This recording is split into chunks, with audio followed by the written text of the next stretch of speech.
చెప్పలే. అయితే ఆమె సేవ ఎట్లంటే కుష్ఠరోగుల కాడికి పోయి వారికి డ్రెస్సింగ్ చేసి ప్రభువైన యేసుక్రీస్తు నామమున ప్రార్థన చేసి మంచి ప్రార్థన పర్రాలు. ఆమె అనేక స్థలాలలో అక్కడ కలకత్తాలో ఆమె యొక్క పెద్ద అనాథాశ్రమం ఉంది. అనేకులను కుష్ఠరోగులు అక్కడ వచ్చినటువంటి వారు. ఆమె గురించి ప్రపంచం అంత లెక్క మనం ఛాన్సార్ వాళ్ళు చేసేది పెద్ద సేవ అని, అది కానీ సేవగా. అయితే ఈ కుష్ఠరోగుల మధ్య చేసే సేవ పరిచర్య అది ఎంతో గొప్పది. భూలోకంలో మనము ఇంటిని ఆధారం చేసుకున్నాం. ఇంటిని ఆధారం చేసుకొని కొద్దిగా సువార్త కానీ ఇరుగు పొరుగు వాళ్ళు ఉంటారు. అందుకనే ఎవరొకరు రక్షించబడితే వాళ్ళు ఒకరోజు సాక్ష్యం చెప్తారు. అయ్యా పలానా రోజు అన్న పేరు ఏం పేరు? సోమనాయుడు ఇంటి దగ్గర స్థుతి కుటుంబం ఉన్నది. అక్కడ ఎవరు డాండేజ్ ఇచ్చినాడే, ఆయన వాక్యం చెప్పినాడు. ఆ వాక్యం అనేది నా హృదయంలో కార్యం చేసింది. అంటే ఆ యొక్క రక్షించబడిన యొక్క వ్యక్తి ఆ యొక్క క్రెడిట్ అనేది ఇలా కనుందనమాట ఈ యొక్క కుటుంబాన్ని. కానీ ఎందుకంటే కూటమి ఏర్పాటు చేసిండ్రు, అనేకులను ఆహ్వానించిండ్రు. ఇప్పుడు చూడండి పెండాలు ఎన్ని వేసి ఎంతో ఖర్చుతో కూడింది. అంటే దేవుని యొక్క సేవలో ఇది కానీ. అందుకనే మన యొక్క సాయంకాలము వాక్య భాగం కొరకై యోహాను సువార్త 3వ అధ్యాయం. యోహాను సువార్త 3వ అధ్యాయం మొదటి నుంచి 20 వచనాలు మార్చి చదువుకుందాం. 21 యోహాను సువార్త 3వ అధ్యాయము మొదటి నుంచి 21 దాకా మార్చి చదువుకుందాం. యూదుల అధికారి అయిన నికోదేమును పరిశీలకుడుండెను.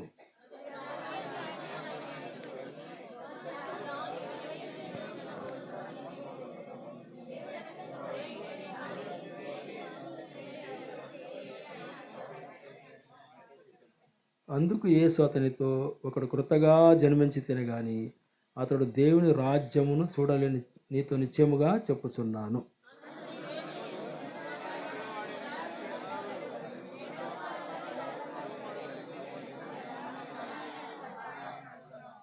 యేసు ఇట్లా నేను ఒకడు నీటి మూలముగాను ఆత్మ మూలముగాను జన్మించితేనే గాని దేవుని రాజ్యములో ప్రవేశించడని నీతో నిశ్చయముగా చెప్పుచున్నాను.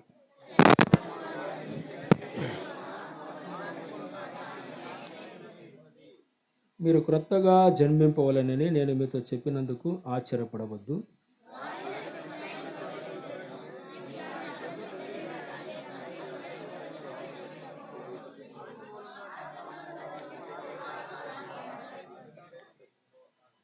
అందుకు నికోదేము ఈ సంగతులు ఎలాగూ సాధ్యములని ఆయనను అడుగగా,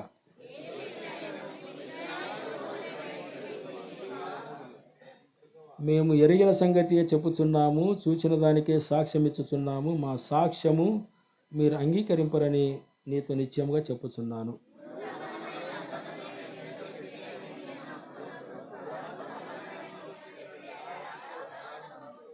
మరియు పరలోకం నుండి దిగొచ్చిన వాడే, అనగా పరలోకం నుండి మనుష్య కుమారుడు తప్ప పరలోకముకు ఎక్కిపోయిన వాడెవడను లేడు.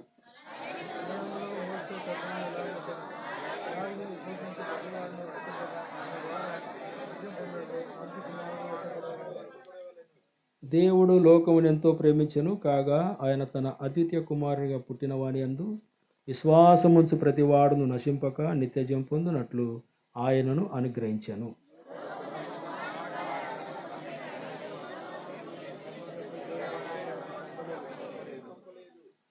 ఆయనందు విశ్వాసముంచు వానికి తీర్పు తీర్చబడదు. విశ్వసింపని వాడు దేవుని అద్వితీయ కుమారి నామమందు విశ్వాసం ఉంచలేదు గనుక వానికి ఇంతకు మునిపే తీర్పు తీర్చబడెను.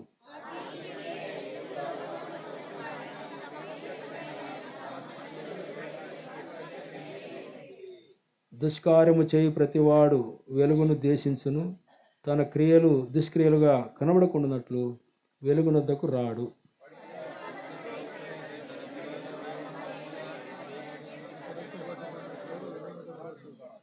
ప్రార్థన చేసుకుందాం.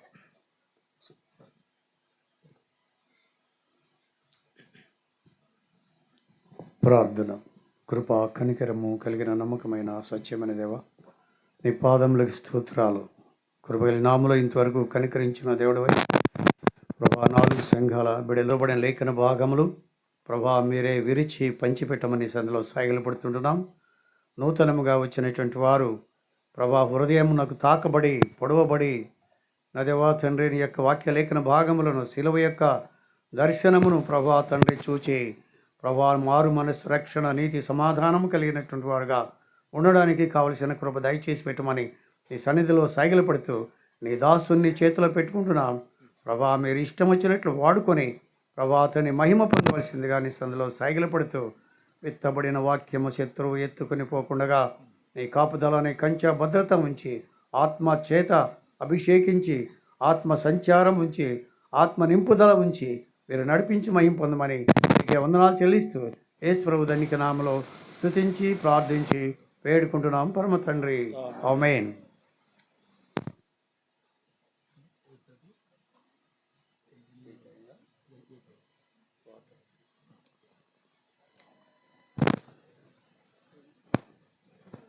మీరు ఎంతో ధన్యులు, ఎందుకంటే మీకు అన్ని ఆటోలు ఏర్పాటు చేసి ఆసక్తి కలిగినటువంటి ఒక పెద్దలు దైవ సేవకులు.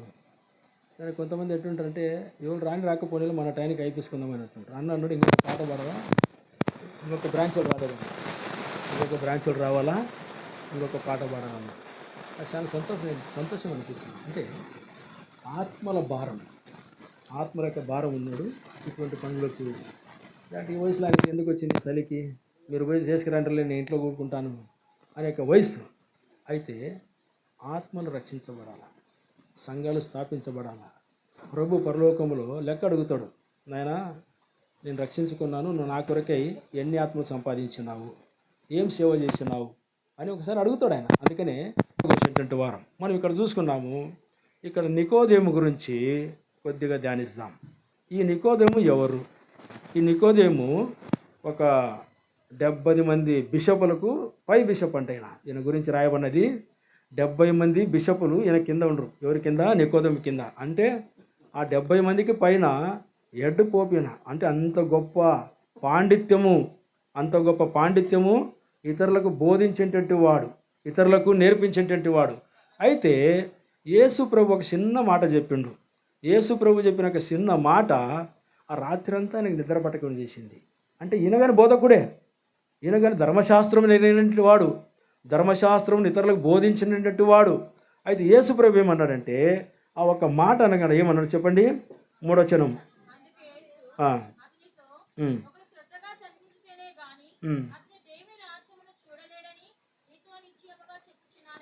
ఒకడు క్రొత్తగా జన్మించితే గాని అతడు దేవుని రాజ్యమును చూడలేడు. దేవుని రాజ్యము చూడంటే ఈయనకు ఈ బోధ కొత్తగా పోగదనిపించింది. మనం చాలాసార్లు ఆ యొక్క సిఎస్ఐ గుండొచ్చినాము, నూతన చర్చి గుండొచ్చినాము. అంటే మనకు అక్కడ తండ్రి కుమార పరిశుద్ధాత్మ అనేది నీళ్ళ చిలకరింపించారు అంతే. చిన్నప్పుడే తల్లిదండ్రులు పోతారు పిల్లల్ని తీసుకొని. ఆ యొక్క మనకేం అప్పుడు జ్ఞానం ఉండదు, పాపం అంటే ఏంది, ఆ యొక్క పాపానికి ప్రాయశ్చిత్తం ఏంది, మనకి ఏ విధంగా ఉండదు. అది నీళ్ళ చిలకరింపు బాప్తిసం. అటువంటి బాప్తిసం పొందినటువంటి ఈ యొక్క నికోదేము. ఇప్పుడు నికోదేముకు యేసు ప్రభు యొక్క బోధలు అవి క్రొత్తగా కనపడుతుండయి, నూతనంగా కనపడుతుండయి. అందుకని ఆయన చెప్పిన మాట, అందుకు యేసు అతనితో ఒకడు క్రొత్తగా జన్మించితే కానీ అతడు దేవుని రాజ్యమును చూడలేడు. ప్రవేశించేది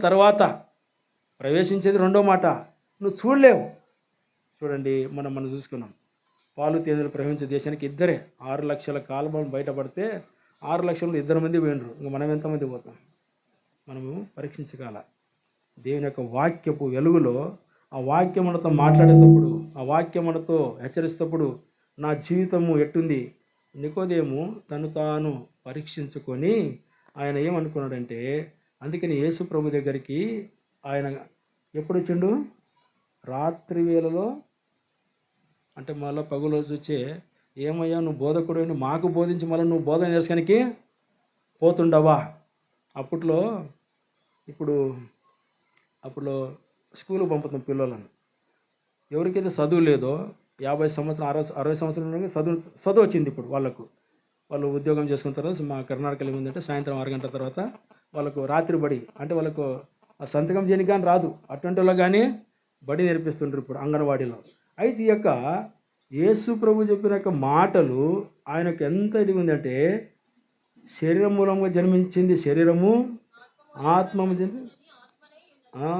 శరీరం మూలంగా జన్మించింది శరీరము, ఆత్మ ఆత్మ అంటున్నాడు. అయితే పై వచనములో 2వ వచనములో చదవమా. రాత్రి యందు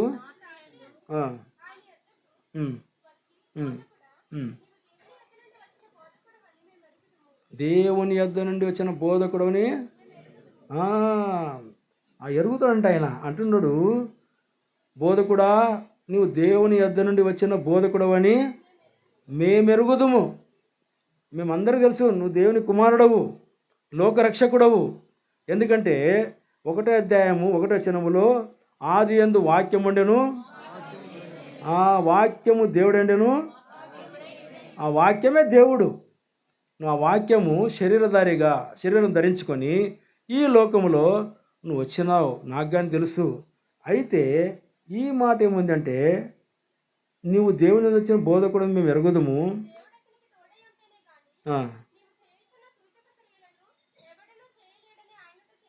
దేవుడు అతనికి తోడై ఉంటేనే కానీ నా యొక్క యాత్రా జీవితంలో నేను కానీ అనేక మందికి విద్య నేర్పించిన బోధ చేసిన కానీ నువ్వు చేసే క్రియలు నేను కానీ చేయలేదు. నికోదేమంటున్నాడు, అయ్యా నువ్వు దేవుని కుమారుడవు, దేవుని అతను వచ్చినావని నేను నమ్ముచున్నాను. అయితే దేవుడు నీకు తోడు లేకపోతే, దేవుడు నీకు సహాయకారిగా లేకపోతే ఈ క్రియలు నువ్వు చేయలేవు. అందుకని అయితే ఈ మాట ఏముందంటే, ఒకడు క్రొత్తగా జన్మించితేనే కానీ అతడు దేవుని రాజ్యమును చూడలేడు. సరే, ఇంకెవరు చూస్తారు? మత్తయి సువార్త 5వ అధ్యాయం. మత్తయి సువార్త 5:5.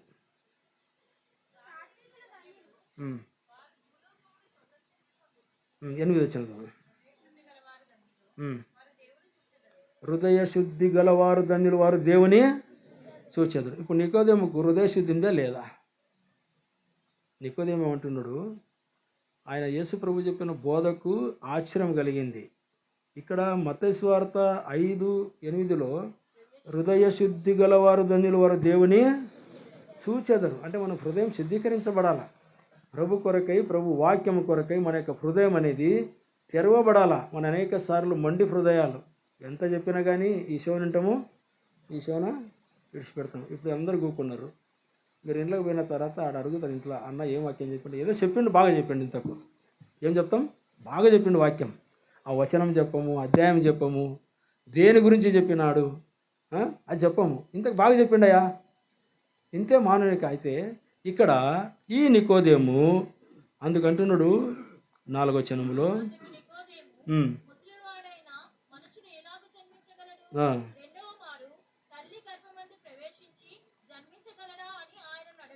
ఆయన దేవుని అంటే యేసు ప్రభు వారు ఆయన ఆత్మరక్షణ గురించి ఆత్మీయ మాటలు చెప్తుంటే ఇతను లోకానుసారంగా శరీరానుసారంగా ఆలోచన చేస్తుంటున్నాడు.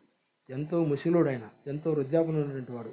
ఈనాడు కానీ మనము చాలాసార్లు ఏం పెద్ద నువ్వు బాప్తిసం తీసుకున్నావు అంటే ఇంత లేకనా, మరణం దగ్గరకు వచ్చి ఉంటావు, మరణం కాదు 5-6 సంవత్సరాల మరణిస్తావు, అయినా కానీ ఇంత లేకనా 1977 సంవత్సరంలో నాకు 14-15 ఏళ్ళు అప్పుడు దేవుని యొక్క వాక్యం మాటలనేది నేను మా అక్క ఒకటే రోజు బాప్తిసం తీసుకున్నాం. చిన్న వయసు మాది. ఇంకప్పటికి ఇంకా మా నాయన రక్షించబల్ల, మా అన్న రక్షించబల్ల, మా తమ్ముడు రక్షించబల్ల, మా అమ్మ మంచి విశ్వాసి, ఆమె తర్వాత నేను మా అక్క రక్షించబడ్డాం. అంటే దేవుడు ఆ యొక్క చిన్న ప్రాయంలోనే ఆయన రక్షణ కార్యమును మాలో చేసినప్పుడు మేము ఎంతో ఆనందముతో ఆ యొక్క నీటి బాప్తిసములో సాక్ష్యం ఇచ్చుటకై దేవుడు మాకు సహాయం చేస్తూ వచ్చినాడు. అందుకని ఇక్కడ అంటున్నాడు, ఒకడు నీటి మూలముగాను ఆత్మ మూలంగా జన్మించకపోతే దేవుని రాజ్యములో ప్రవేశింపలేడు. వీళ్ళకి చాలా దిగులు పట్టింది. ఇప్పుడు నేను ఇంత 70 మందికి అధికారిని, అందరికీ బోధ చేసిన, ఇప్పుడు నేను దేవుని రాజ్యం చేరుకుంటేట అనే దిగులు ఆలోచన ఈ నికోదేముకు కలిగిందనమాట.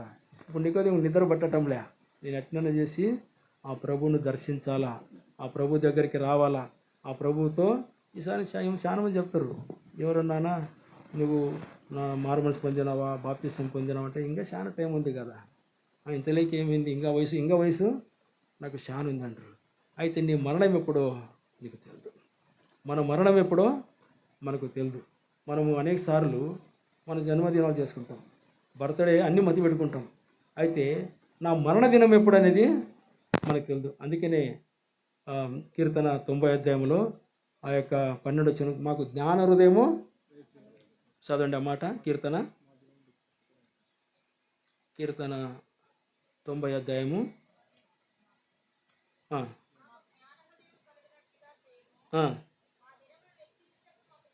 మనమే నేర్చుకుంటుంటాం. వాక్యం అంటుంది, మాకు జ్ఞాన హృదయము కలుగునట్లు చేయుము, మా దినము లెక్కించుట మాకు నేర్పుము. ఇక్కడ అంటున్నాడు నరిని ఆయుష్ గురించి ఏం మాట్లాడతాడంటే 10వ వచనం.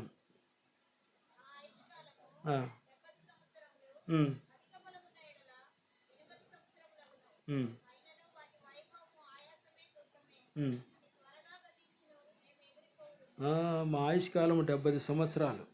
ఈ నికోదేము 70 దాటిపోయింది. అయితే ఇప్పుడు ఆయనకు దిగులు వచ్చేసింది.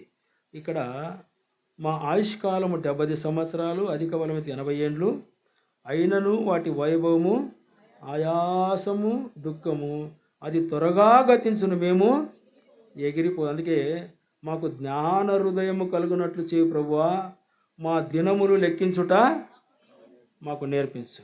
మా మనమనులు మనవరాలు ఉండరు. వాడు 1 నెల ముందే చెప్తాడు, డాడీ నాది నవంబర్ 21కి నాకు బర్త్డే ఉంది, నువ్వు నాకు మంచి డ్రెస్ తీయాలా, గిఫ్ట్ చేయాలి. వానికి అప్పుడే మతి పెట్టుకుంటాం. మనం కానీ బాగా జన్మదినం చేస్తాం, మ్యారేజ్ డేలో మతి పెట్టుకుంటాం. అయితే నా మరణదినం ఎప్పుడు? ప్రభు పిలిచినప్పుడు నేను వెళ్ళవలసిందిగా. అందుకనే ఈ యొక్క నికోదేము తన యొక్క యాత్ర జీవితంలో ఆయన అంటున్నాడు, ఈ యేసు ప్రభు దగ్గరికి వచ్చి ఆయన 7 వచనము 3:7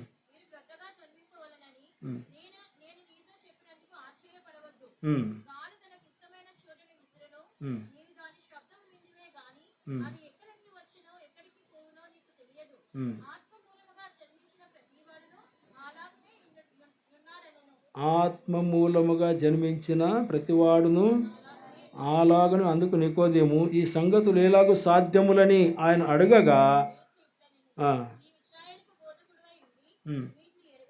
నీవు ఇశ్రాయేలులకు బోధకుడు ఉండి వీటిని ఎరగవా. మనకు చాలాసార్లు పరిశుద్ధ గ్రంథం మన ఇంట్లో ఉంటుంది, మన చేతిలో ఉంటుంది, కానీ దాన్ని చదివే రీతి తెలియదు మనకు.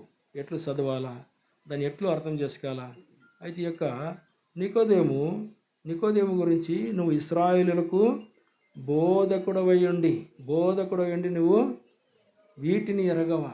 వాక్యము సత్యమైంది. అందుకనే ఈ ప్రపంచం అంతా ఒకటే వాక్యము ప్రపంచాన్ని కదిలించిందంట. మత్తయి సువార్త 11:28 ప్రయాసపడి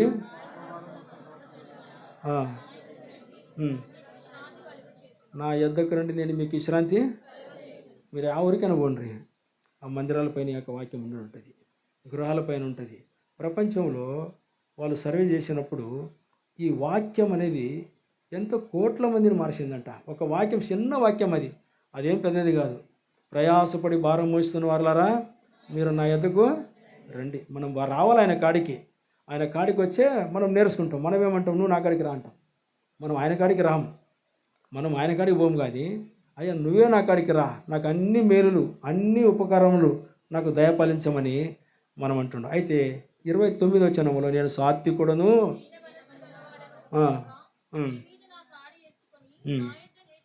మీ మీద నా కాడి ఎత్తుకొని ఆయన కాడికి రావాలా.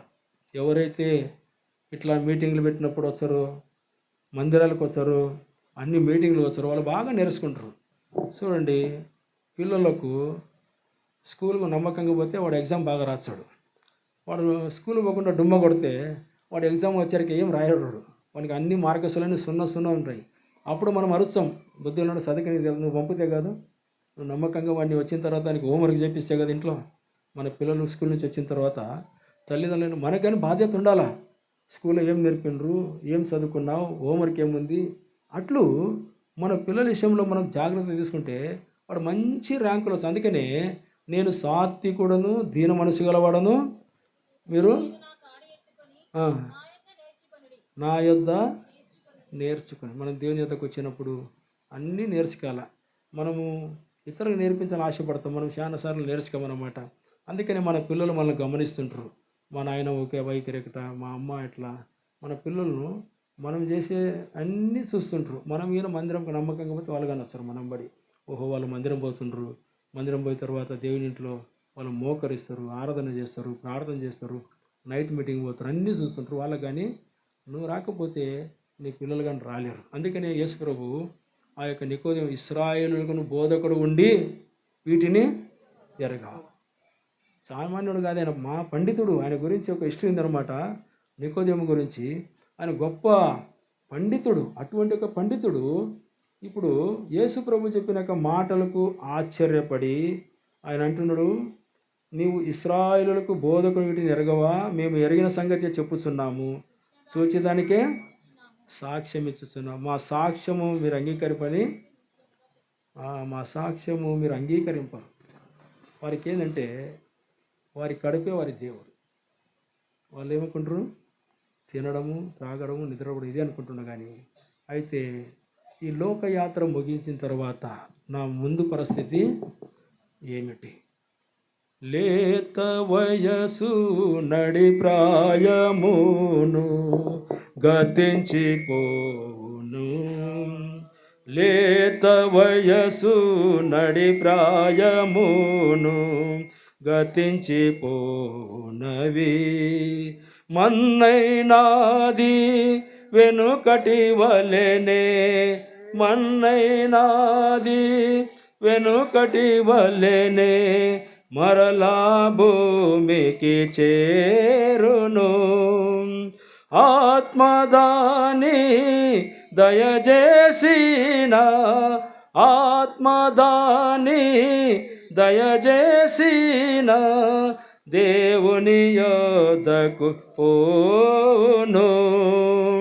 ఆలోకములో నీ ముందు గతి, ఆలోకములో నీ ముందు గతి ఏమౌనో ఎరిగితివా? ప్రభు యేసు పిలుపును ఓ ప్రియుడా పెడచెవిని పెట్టెదవా? తీర్మానము చేయకనే వెళ్ళెదవా ప్రభు సన్నిధిలో నుండి? తీర్మానము చేయకనే వెళ్ళెదవా ప్రభు సన్నిధిలో నుండి. లేత వయస్సు, నడిప్రాయము అంతా గతించిపోద్ది. అయితే ఒకనాడు మనము మరణించిన తర్వాత, అందుకనే ప్రభు యేసు పిలుపును నువ్వు చెవి పెట్టకుండా ఆ యొక్క ఇశ్రాయేలుకు బోధకుడైనటువంటి యొక్క నికోదేముకు కలవరం చెందినాడనమాట. నా ముందు పరిస్థితి ఏమిటి, నేను ఎట్లు? అందుకని ఆయన ఒక మాట ఏమన్నాడంటే, 12 చదువుదాము.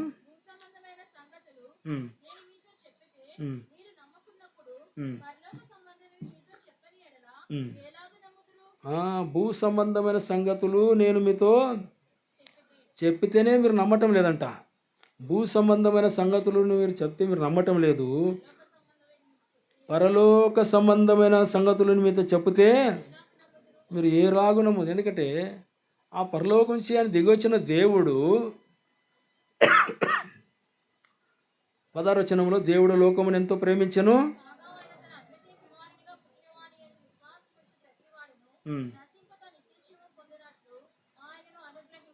విశ్వాసం ఉంచిన ప్రతివాడు. నువ్వు వట్టి విశ్వాసం పెట్టాలి అంతే. నువ్వు చేసేది ఏం లేదు, నువ్వు భారం మోసేది లేదు, నువ్వు పూజ పునస్కారాలు చేసేది లేదు, బలిని కోరేది లేదు, ఆయన బలులు అర్పణ చెప్పలేదు. అయితే ఒకటేంటంటే విశ్వాసముంచు ప్రతివాడును నేను పాపినని గ్రహించాలా. నా పాపాల కొరకై నువ్వు వచ్చినావు ప్రభువా. అందుకని లూకా సువార్త 24వ అధ్యాయము 24 ఆఖరి మాటలలో ఆ యొక్క శిలువ పైన రీలాడదేవిన నేరస్తులలో ఒకడు ఏమంటున్నాడు, యేసు నీ రాజ్యంలోనికి వచ్చినప్పుడు నన్ను ఒకసారి నాకు ఏం గొప్ప ప్రార్థన చేసిండా? ఏం చేయలే. అయితే ఇంకొక దొంగ ఏమన్నాడు, నువ్వు క్రీస్తువు కదా, నువ్వు దేవుని కుమారుడు కదా, నువ్వు రక్షించుకో, మమ్మల్ని రక్షించమన్నాడు. అతడు ఏమన్నాడంటే నువ్వు రక్షించుకో, మమ్మల్ని కానీ రక్షించమన్నాడు. అది ఇంకొక విధంగా ఏమన్నాడంటే నువ్వు దేవునికి భయపడవా, నువ్వు దేవునికి భయపడవా. మనకైతే మనం చేసిన యొక్క అపరాధములకు మనము సరైన శిక్ష అనుభవిస్తున్నాం. అయితే ఆ నీతివంతుడు ఆయన ఏమి చేయలే, ఆయన నీతివంతుడు, ఆయన ఏ పాపము చేయలే. అప్పుడు అంటున్నాడు, యేసు నీ రాజ్యములోనికి వచ్చినప్పుడు, లూకా సువార్త 24 అధ్యాయం 43.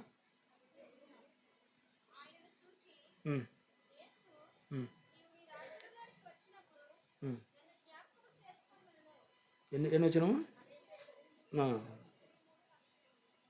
చదువు మళ్ళీ ఒకసారి చదువు.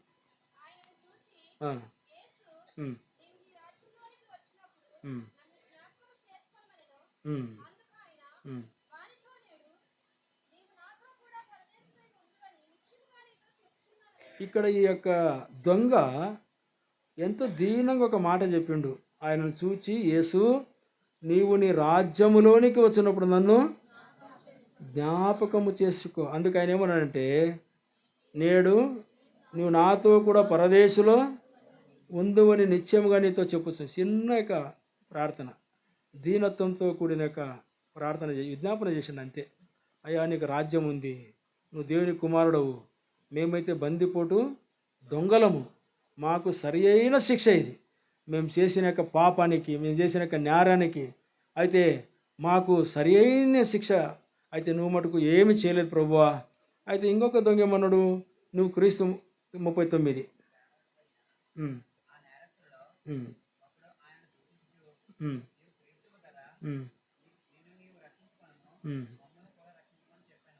నిన్ను నువ్వు రక్షించుకో, మమ్మల్ని కానీ రక్షించు. ఈనాడు చాలా మంది ఆ యొక్క అన్యులు విశ్వాసాలు అంటారు, అవునయ్యా నువ్వు ఇంత బోధ చేస్తుండవు, నా ఇంట్లో రేషన్ లేదు, ఒక 5,000 ఇస్తుందామంటారు. ఏమంటారు?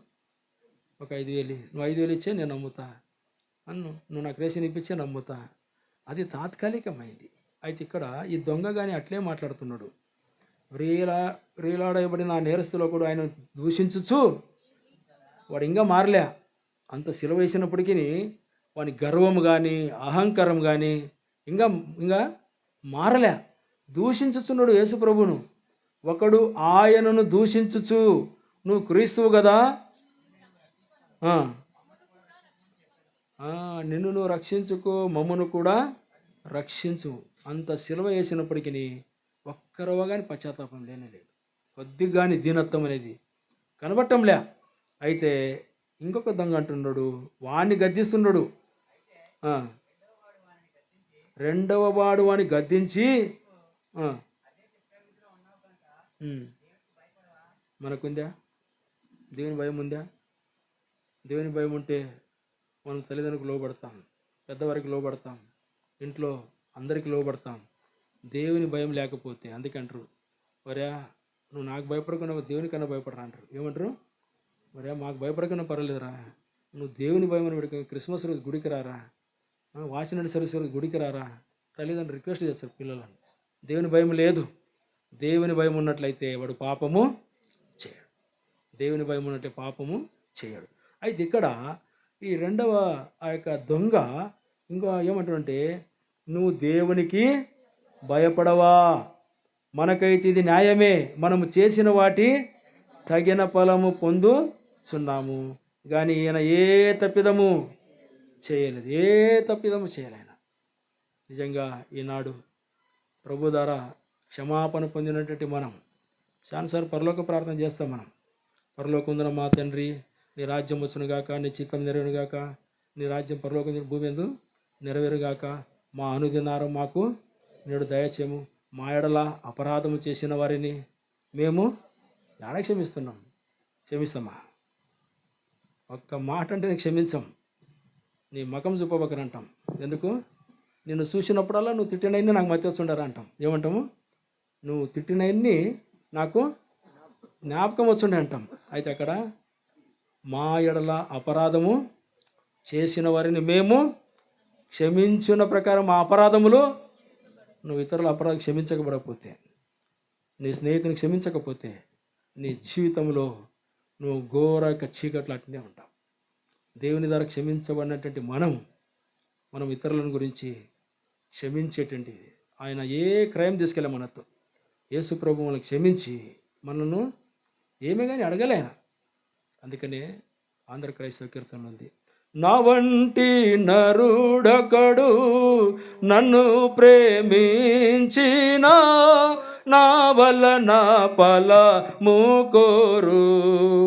నా వంటి నరుడొకడు నన్ను ప్రేమించిన నా వలన ఫలము కోరు. ఆహా, నీ వంటి పుణ్యునికి నా వంటి పాపికి కేవలమే మీలేక యేసు నన్ను ప్రేమించినావు. పాపినైనా నన్ను ప్రేమించినావు. యేసు నన్ను ప్రేమించినావు. పాపినైనా నన్ను ప్రేమించినావు. పాపినని అనకాల మనల్ని ఎవడన్నా పాపి అంటే ఇంక మనం అంత చూస్తాం అంతే. కీర్తన 51:5 దావీదు అంటున్నాడు, నా తల్లి నన్ను చదవ మాట.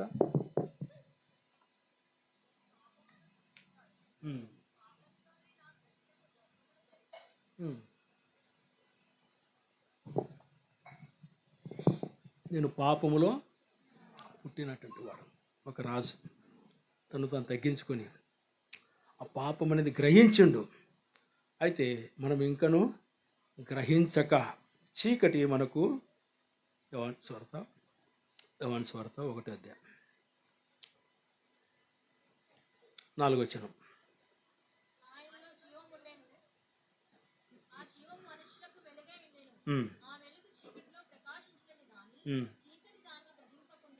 ఆయనలో జీవం ఉండెను, ఆ జీవము మనుషులకు వెలుగై ఉండెను. ఆ వెలుగు చీకటిలో ప్రకాశిస్తుంది. అయితే చీకటి దాన్ని గ్రహింపకుండా, చీకటి గ్రహించటం లేదు. దేవుడు నీకు వెలుగు ఇచ్చిండు. ఆ వెలుగులో మన యొక్క అపరాధములన్నీ అవి కడగబడి ఆయన సన్నిధానికి వచ్చినప్పుడు ఆయన క్రీస్తు రక్తము మనల్ని కడిగి పవిత్రులుగా చేస్తుంది. రోమా 3:11 వచ్చిన ప్రకారము నీతివంతుడు లేడు, ఒక్కడు కానీ లేడు. అందరూ పాపము చేసి దేవుడు అనుగ్రహించు మహిమ, ఆ మహిమ ఆ యొక్క దేవుడు అనుగ్రహించు. ఆయన జీవం నీకు వచ్చింది, నీ కొరకై నా కొరకై ఆయన నిత్య జీవం నీకు కొరకై. ఆ జీవం పొందినటువంటి వారు వెలిగించబడతారు. ఆ జీవం పొందినటువంటి వారు ఆ యొక్క చీకటి నుండి ఆశ్చర్యకరమైన ఆయన యొక్క వెలుగులోనికి ఆయన గుణాతిశయములను ప్రచురం చేయటం కొరకై. అందుకని ఈ భూలోకంలో మానవ యొక్క జీవితము చిన్న జీవితం, అల్పమైన జీవితం, అది శాశ్వతమైన జీవితం కాదు. అందుకనే మనము మన యొక్క జీవితంలో ప్రభు మనకిచ్చిన యొక్క అనుకూలమైన సమయంలో మనము ప్రభును అంగీకరించాలి. అందుకని ఇక్కడ ఏమందంటే, ఆ వెలుగు చీకటిలో ప్రకాశించున్నది కానీ చీకటి దాన్ని, ఆయన జీవం యొక్క భూలోకానికి మరణంలో ఉన్నటువంటి మనం, చనిపోయిన యొక్క స్థితిలో ఉన్నటువంటి మనం, దౌర్భాగ్యులైనటువంటి మనం, భూలోకంలో ఎవరు మనలను పట్టించుకోలేదు. ఆ యొక్క ఘోరాతి ఘోరమైన అపరాధములతో మనం ఉన్నప్పుడు ఆ దేవాది దేవుడు తన కుమారుడు యేసుక్రీస్తును యోహాను సువార్త 3:16 చదవండి.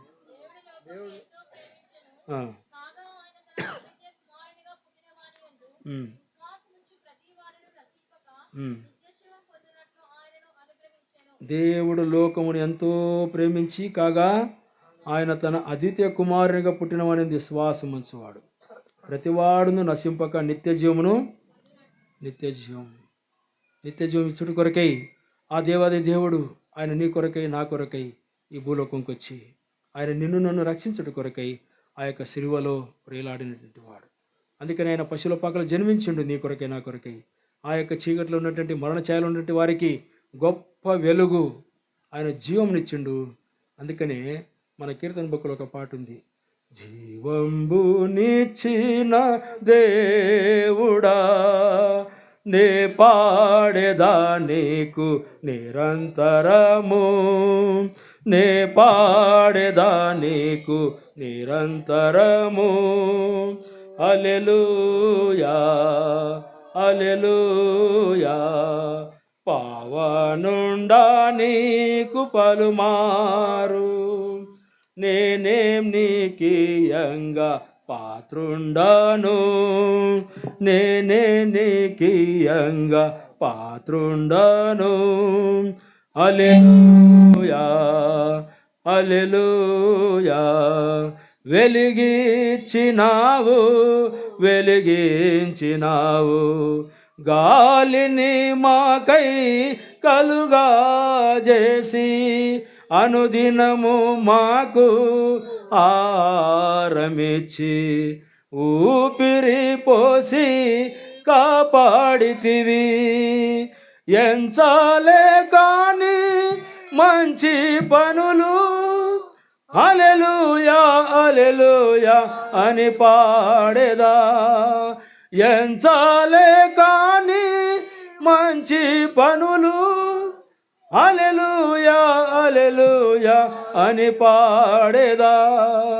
ఇతుడా నీకే ఈ స్తుతి గీతము, ఇతుడా నీకే ఈ స్తుతి గీతము.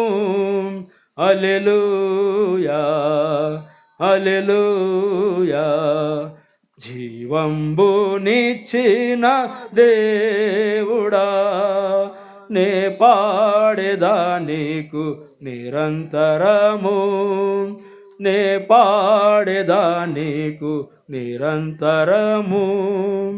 హల్లెలూయా హల్లెలూయా. నా ప్రియ సహోదరి, నా ప్రియ సహోదరుడా, ఆయన జీవమునిచ్చేటువంటి గొప్ప దేవుడు తన కుమారుని ఈ లోకంకి ఇచ్చి, తన ఏకైక కుమారుడు దేవుడు లోకమును ప్రేమించి లోకములో పాపులైనటువంటి మనలను ప్రేమించి ఆ యొక్క నరకం నుంచి నిత్యత్వముకు ఆయన మనల్ని తీసుకుని వెళ్ళటం కలిగాయి.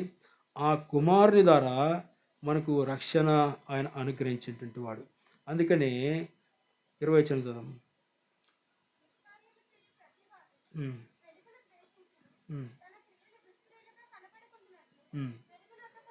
దుష్కారము చేయు ప్రతివాడు వెలుగును ద్వేషించును, తన క్రియలు దుష్క్రియలు కనబడుకున్నట్లు వెలుగునొద్దకు రాడు.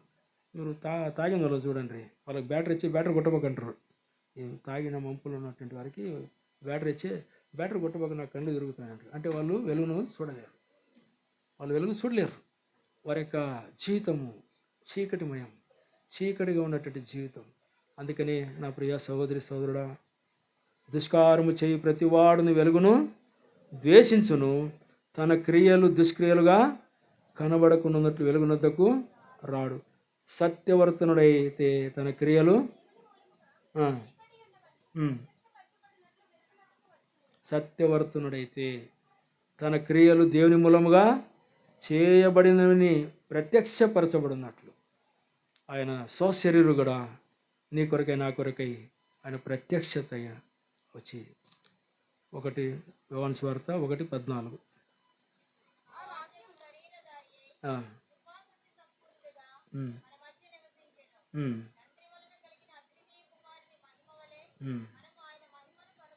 ఆ వాక్యము శరీరధారి కృపాసత్య సంపన్నుగా మన మధ్య నివసించెను.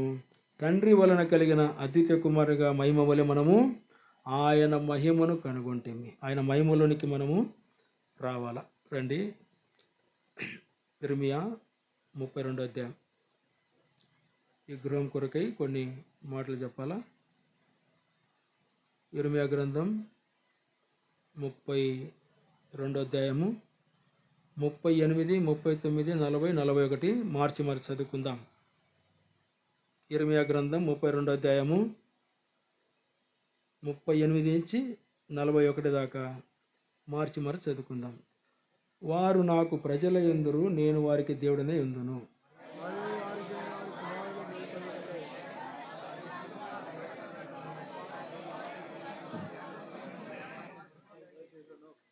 నేను వారికి మేలు చేయుట మానకుండునట్లు నిత్యమైన నిబంధనను వారితో చేయుచున్నాను. వారు నన్ను విడకుండునట్లు వారి హృదయములో నా ఎడల భయభక్తులు పుట్టించేదను.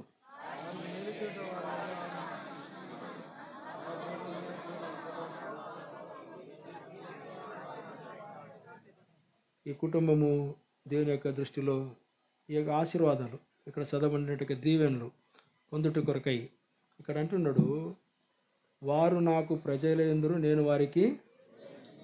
మనం ముందు ప్రజల ఉండడానికి ఆలోచించాలి. దేవునికి ప్రజగా మనం ఉన్నట్లయితే ఆయన మనకు దేవుడుగా ఉండేటువంటి వాడు. అందుకే నిర్గమకాండం 20వ అధ్యాయము, నిర్గమకాండం 20వ అధ్యాయం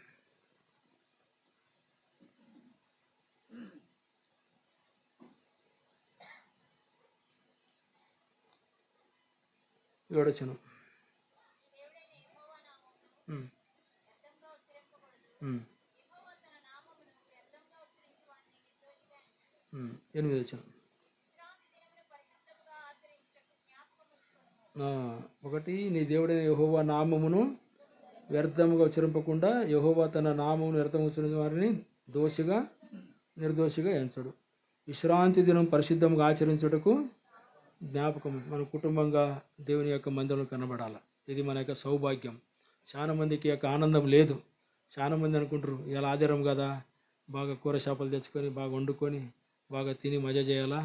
ఇటువంటి అది ఆనందము క్షణికమైన ఆనందం. అది క్షణికరమైన బ్రతుకు. నీకు నిత్యత్వం ఉంది. నీ భవిష్యత్తులో నీకు గొప్ప ఆ పరలోకములో ఆ యొక్క గొప్ప ఆనందం. అందుకనే అబ్రహాము ఆదికాండం 18వ అధ్యాయంలో అబ్రహాము ఆ ఎండవేళలో ఆ యొక్క దేవదూతలకు ఆతిథ్యం ఇచ్చిండు. చిన్న ఆతిథ్యం ఇచ్చిండు. గొప్ప ఆతిథ్యం చేయలేనా, అయితే ఆ చిన్న ఆతిథ్యం ఇచ్చుటను బట్టి బహుమానం ఎంత పెద్దగా ఉండిండు. గొప్ప బహుమానం పొందిండు. తన యొక్క జీవితంలో తన యొక్క కొరతను ఆయన ఆ యొక్క ఆతిథ్యము ద్వారా ఆయన తీర్చుకున్నాడు అనమాట. ఆదికాండము 18వ అధ్యాయము. ఇక్కడ చూడండి, అబ్రహాము చేసిన యొక్క ఆతిథ్యాన్ని బట్టి 18వ అధ్యాయము అక్కడ ఒక మాట అంటాడు. ఈ 10వ వచనములో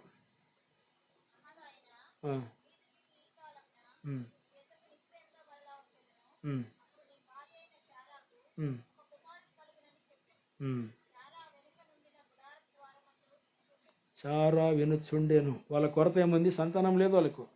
అయితే ఎప్పుడైతే యొక్క ఆతిథ్య సత్కారం చేసిండో అప్పుడు ఎడ చేసిండట, త్వరపడి చేస్తుండో.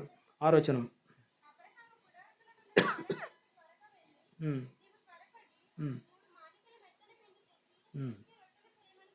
మనం ఏం చేస్తాం? ఎవడు చెప్పిండు పిలుస్తామని, నువ్వు పిలుచుకున్నావు, నువ్వు చేసుకో అంటావా? అక్కలు అయితే అంటారు. అక్కలకు తెలియకుండా ఎవరో ఇంటికి తోలుకొచ్చే, ఇక నన్ను అడిగినవా, నాకు ఫోన్ చేసి చెప్పినావా తోలుకొస్తానని? ఎవడు తోలుకురమ్మన్నాయా? నువ్వు తోలుకొచ్చినావు, నువ్వు వండి పెట్టుకో. నువ్వు తోలుకి నువ్వు వండి పెట్టుకో. అయితే దీనురాలైన శార, అబ్రాహాము మాటకు లోబడినటువంటి శార, ఆమె ఎంత దీనంగా అబ్రాహాము గుడారంలో శారదకు త్వరగా వెళ్ళి, నీవు త్వరపడి 3 మాణికల మెత్తని పిండి తెచ్చి పిసికి రొట్టెలు చేయమని చెప్పి వారి యొక్క దేవదూతలకు పెట్టినాక ఆతిథ్య సత్కారాలకు దేవుడు మర్చిపోడు. కన్యాసుడు కాదు. దేవుడు ఎప్పుడు మర్చిపోడు. నువ్వు స్తుతి కూటం పెట్టించుకో, నువ్వు నలుగురికి భోజనం పెట్టు, దాని ప్రతిఫలాలు నీకు ఉండనే ఉంటాయి. నా అనుభవం ఒకటి చెప్తా.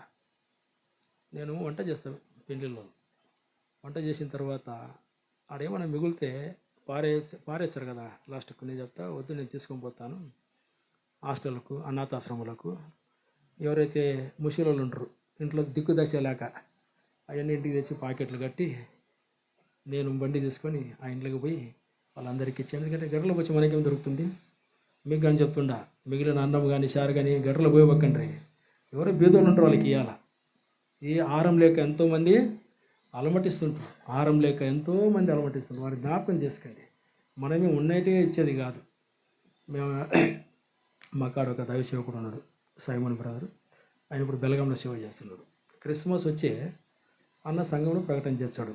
మీ పాత చీరలు, పాత బట్టలు, పాత అన్ని వస్తువులు తెచ్చి ఆడ మందిలో పెట్టమంటాడు.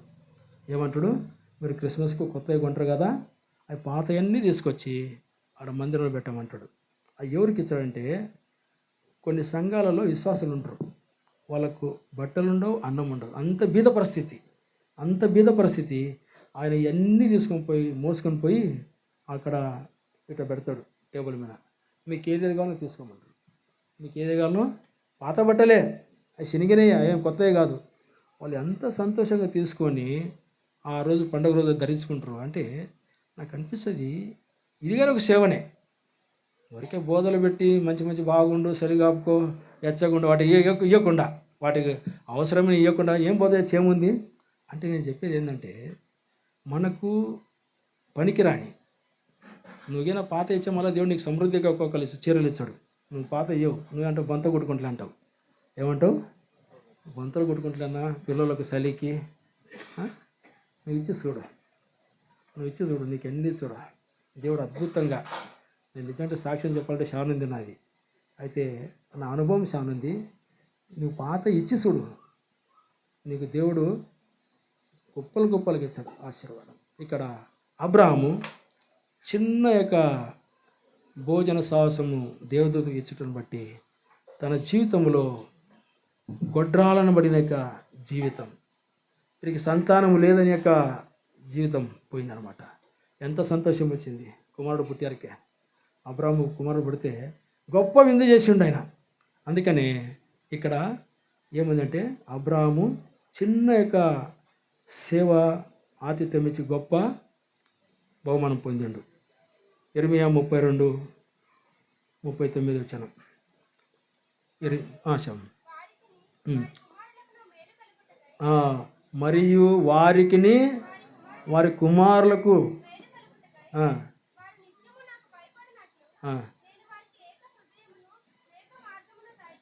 వారు నిత్యము నాకు భయపడున్నట్లు, దేవుని భయములో ఉండుట కొరకై ఆయన ఏమంటున్నాడంటే, ఏక హృదయమును మనకెట్టుండయి, బయటికి పోతే ఒక హృదయము, ఇంట్లోకి వచ్చే ఇంకొక హృదయం. 2 తలంపులు, 2 ఆలోచనలు, 2 హృదయాలు, అమడ నాలికలు, 2 నాలికలు, ఒకటి మాట్లాడతాం వేడా, ఇంకోటి మాట్లాడతాం. అయితే దేవుడు అంటున్నాడు, వారి కుమారులకు మేలు కలగజేయుటకై వారు నిత్యము నాకు భయపడినట్లు నేను వారికి ఏక హృదయమును ఏక మార్గమును దయచేదును, నేను వారికి మేలు చేయ మానకుండునట్లు నిత్యమైన నిబంధన నేను వారితో చేస్తున్నాను,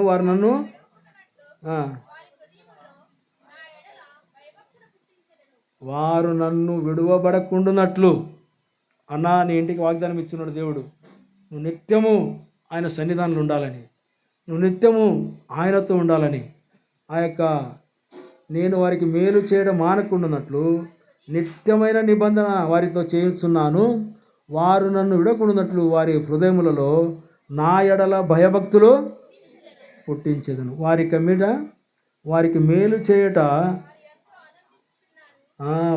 మేలు చేయుటకు వారి యందు ఆనందిస్తున్నాడు. నువ్వు చేసిన దానికి ప్రతిఫలాలు దేవుడు అనుగ్రహించేటట్టు వాడు. నువ్వు ఏదైతే చేస్తావో దానికి ప్రతిఫలం మెండుగా నీకు అనుగ్రహించి, నీ కుటుంబంలో చేసిన మేలులు వాటన్నిటిని తలపోసుకుంటా. అందుకనే నా ప్రాణమ యెహోవాను సన్నతించుము, నా అంతటి సమస్తమా. ఆయన పరిశుద్ధ దేవుడు, పరిశుద్ధ నామమే, పరిశుద్ధ దేవుని యొక్క ప్రజల మనం దేవుని యొక్క మంచి పరిశుద్ధ దేవుని యొక్క ప్రజలము. ఆ యొక్క వాగ్దానం కొరకే మనము ఎదురు చూసేటట్టు దేవుడు అట్లు ఈ యొక్క కుటుంబాన్ని ఆశీర్వదించి సాయం చేయాలి.